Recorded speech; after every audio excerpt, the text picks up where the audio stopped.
قبل ما تفرجوا الفيديو خاوتي ما تنساوش تابونيو في لاشين وتفعلوا الجرس باش يوصلكم كامل جديد من عند قناة ميديا ديزاك. يوتيوبرز المغاربة المجندون لسب وقذف وشتم الجزائر هم المجند ومنهم المضحوك عليه. مساكن تيضحكوني لان كلمه ما كتشبه الكلمه، كلمه ما في السياق الكلمه ما كيعرفوش يركبوا حتى جمله مفيده مقاده بحال الناس. وكون هكا بعدا فعلا الجزائر هي المعرقل الرسمي ديال عجله التنميه في المغرب. كره انا تلقاني معاك تنسب في الجزائر. الجزائر لا علاقه لها بالامر. وعندما اكتشفت انا هذا الشيء هذا تحولت من كاره الجزائر الى عاشقها. فقبل ما نتكلم علاش تحولت من كاره الجزائر الى عاشقها ونعطي اكثر ديال لي ديتاي، بغيت نوجه واحد الكلمه لهاد اليوتيوبرز المغاربه مجندون. وكاين اخرون مساكن لقاو طريفة الخبز تما في سبان الجزائر. طريفة الخبز منين عاطيه لهم المخزن عوض ما يعطيوهم رزقهم كيتسناهم هما يديروا العيب ويمشيو يظلموا الناس ويسبوا الناس ويرتكبوا جرائم في حق الناس باش الذباب الالكتروني يدير لهم لايك ويكتب ليه العز خويا. انا غادي نتسنى المخزن يجي ذبابه الالكتروني الموسخ يصفق ليا يضرب ليا الرش بحال شي وحده كتشطح وكيعلقوا ليها الفلوس. هكاك تيدير لكم المخزن الذي خزن رزقكم في خزائنه وليس في خزائن الدولة. حقي في المعتقد نعتقد اللي بغيت حقي في حرية التعبير بغيت هادو كاع ما عمرك خصك تتكلم عليهم بعدا. هادو هما اللي خصك تشلل فمك بالسمن والعسل عاد تتكلم عليهم لان ناس كتخلص ضرائب من نوع اخر نتيجة قولها كلمة الحق فقط. بينما اراك البوزبال اللي مفقرينو ومجوعينو وعلى بلادو مهجرينو ومغربينو وكيدير قناه كيبدا جاء زائر الهضره الخاويه اللي قلت لك ما عندها لا ساس ولا راس. بحال شي واحد واكل القرقوي تيهضر واكل الكينات ديال الدوخه مسكين صافي معذور.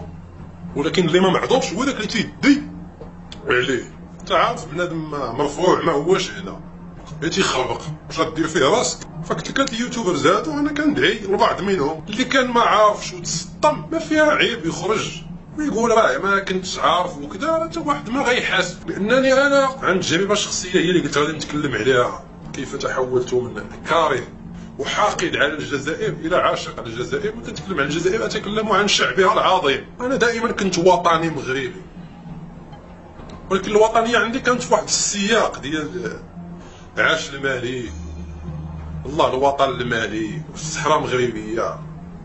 ولكن من اكتشفت الحقيقه فما تسمحش ليا النفس ديالي لانها تأنبني وأنبني الضمير الا كنت عارف الحقيقه وجيت نقول العكس ديالها.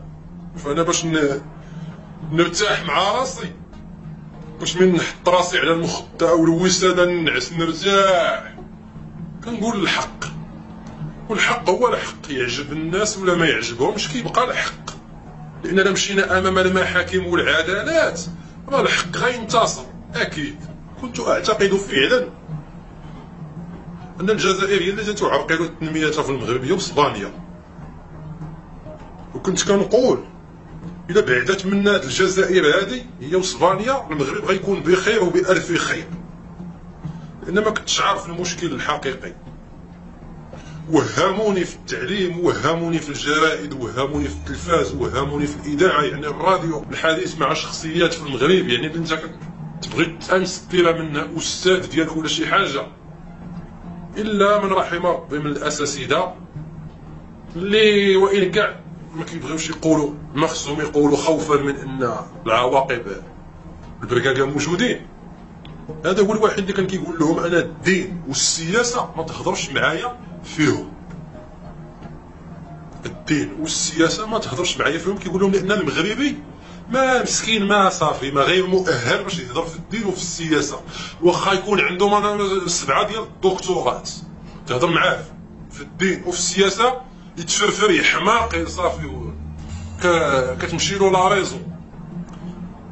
كنت كنقول غتبعد منا الجزائر واسبانيا، المغرب يبقى بخير ويولي بخير وكذا، لانني كنت كنظن ان المغرب كيخسر ميزانيه كبيره على التسلح وعلى المسائل هذه باش يرجع الصحراء والوحده الترابيه ديالنا، ولان اسبانيا دايره لنا المشكل تسبته ومليليه حتى هي مسلطه علينا بالقوه لانها فاتت استعمرت المغرب والامبرياليه وديك الهضره كامله. كانت المفاهيم ديالي محدوده الى هذا الحد، ولكن من سوبريت هذا الحد ومشيت بعيد وليت كنشوف الحقيقه، وديك الحقيقه اللي كنشوف كنعاودها للناس لعل وعسى نقضوا الضمائر فقط، لان الا نقدتي الضمير والانسان اكتشفت ان الجزائر ما دايره لينا والو، اسبانيا ما دايره لينا والو، حنا اللي خلينا اسبانيا فين دير لينا، ماشي اسبانيا جات دارت لينا. الجزائر اخويا حنا اللي تنتلصقوا فيها، داك الحقد والضغينه اللي كانت عندي على الجزائر او الجزائريين كتبقى تطور، انما كيبينوا لك هما داروا وحنا ما درناش، يعني راه داروا لنا واحد الزيرو فنبقاو حالفين عليهم. ولكن في الجانب الاخر كاينه الحقيقه، هذا اللي تكلمت عليه الوهم، ولكن الحقيقه نشوفوا بعض الجوانب من الحقيقه. حاجه اخرى، انا في البرازيل كنت دوزت واحد الفتره كحله، كان خصني ضروري خدمه حتى نقلب عليها ما لقيتهاش، وكان ما يدير فيا هذا البليزير هذا هما الجزائريين. واحد الجزائري تبارك الله راه سوبرفيزور في واحد الشركه تما، هو اللي كان عطاني هاد لوبورتونيتي وعاونني، ومن عاونت راسي وتعاونت رجعت الخير في واحد الجزائري مسكين كان حتى هو نشوف كان في ساو باولو كانوا وقعوا شي مشاكل ومشى عاش تما وما نعرف، كانت عنده المشاكل الكحله وضربته واحد لا ميزير. كنت كان انا واحد الدار جبتو سكن معايا فابور، ماشي لله في سبيل الله، وانما الجزائريين عاونوني هذا السوبرفيزور هذا في خدمه، ديك الخدمه كليت منها شربت منها وفرت منها في البنكه، كنا ما عارفينش واصبحنا عارفين. الاغلبيه ديال المغاربه اللي كنعرفهم عنصريين ومتشددين وكذا ولا الجزائر وكذا، كنتحداك ان الاغلبيه ديالهم مشات تعيش في اسبانيا وفرنسا، يعني مشاو اليونان والطليان وما نعرف فين تلاقاو مع الجاليه ديال الجزائر. وعندي اوديوات ما تجعلونيش نطلقها فهمتيني باش نحشم بنادم ونسد عليه داك البيبان ديال الهضره الخاويه. عندي اوديوات ديال المغاربه اللي كانوا في الامس القريب كيقول لك لا والجزائر وكذا، اليوم ولا كيقول لك راه معاشر مع الجزائريين لان الجزائريين رجال، على من بغيتي تعاشر في فرنسا هذه مع المغاربه ما يسواوش بصريح العباره. نقول لي هاد الهضره اللي ما كتجينيش غريبه لان انا عارف. اما كلاما عن الجزائر في مسائل اخرى اللي كيجي يلقي اللوم على الجزائر، واش الجزائر هي اللي صيفطات المغربيه تيديروا الدعاره في الخليج وفي تركيا وفي ايران وفي الكوت ديفوار؟ لا، بل الجزائر بنات شعبهم ما كيديروش هاد الافعال هذه اللي كيديروا المغربيات. بيدوفيليا، الاغتصابات كذا ما تكلمنا عنه في الفيديو السابق، ما كنشوفوش بهاد الحده في الجزائر. نتعلموا منهم شي حاجه مزيانه، نستروا هاد بنات بلادنا اللي ولينا مشوهين بهاد القضيه هذه. اصاحبي دابا الافارقه وليت توحل معاها، المغرب يقول لك الدعاره كذا، نزلت في كازا درت وفعلت، هادشي اللي كاين. ولكن علاش ما يقولكش دابها في الجزائر؟ كلشي باش هاد المسائل اللي كاينه في الجزائر ما كايناش. بينما كيجي البعض كيقول لك ولا راه الجزائر وكذا وبغات دير وبغات تفعل وبغات تعرقل التنميه وبغات تردنا بحالها. كيفاش تردنا بحالها هما ما عندهمش هاد المسائل هذه؟ راه فاقد الشيء لا يعطيه، راه هما ما فيهمش هاد الصفات، راه ميمكنش يردوك بحالهم. واحد من الخارج كيخمق ديك النهار قال لهم الجزائر راه مشات عند كوبا الكافره. كوبا الكافره كانت كتصيفط السكر للجزائر، وفي وسط السكر كانوا كيصيفطوا المدافع والسلاح والجنود. كوبا وفنزويلا دعموا الجزائر في حرب الرمال، ولكن المغرب دعمته فرنسا واسرائيل، دعموك اليهود والمسيح. انا بدنا نهضر على هذه المسائل لان هذه وصمات عار على الشعبين، ولا احملها اكثر للمغاربه وليس للجزائر، لان الجزائر ابان حرب الرمال كانت عاد خارجه من الجحيم الاسود فهاجمها المغرب.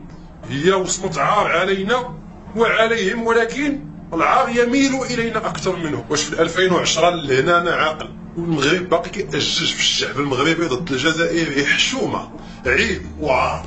شتي هاد المغاربه هاد اليوتيوبرز هادو اللي في المانيات وما نعرف فين هادو راه خصهم يدخلوا للمغرب، خص يتابعوا. علاش؟ لانهم كيسيئوا الى الشعب الشقيق ديالنا. انا ما كنشوفش عباد الله جزائري ديال قناه في اليوتيوب وجالس يدم ويسب ويقذف ويشتم في المغاربه ما كنشوفش. بينما المغاربه بزاف اصاحبي راه عيب وعار حشومه، كتخاف تولي تقول راه الجزائريين غيوليو حتى هما يكشحنوا ضدنا ويوليو يظنوا ان كاع المغاربه مسكين من غرفه وحده، كاع المغاربه كيف اما كيفش. انا من كنشوف هاد الناس هادو انا اول واحد كنخرج لهم رغم انهم مغاربه، لان ما كيقولوش الحق. كون كان كيقول الحق نسد فمو ونسكتوا العيب والعار لا هضبط. وفي الأخير ما تنساوش ديروا لنا جام وتشاركونا رايكم في التعليقات. سلام.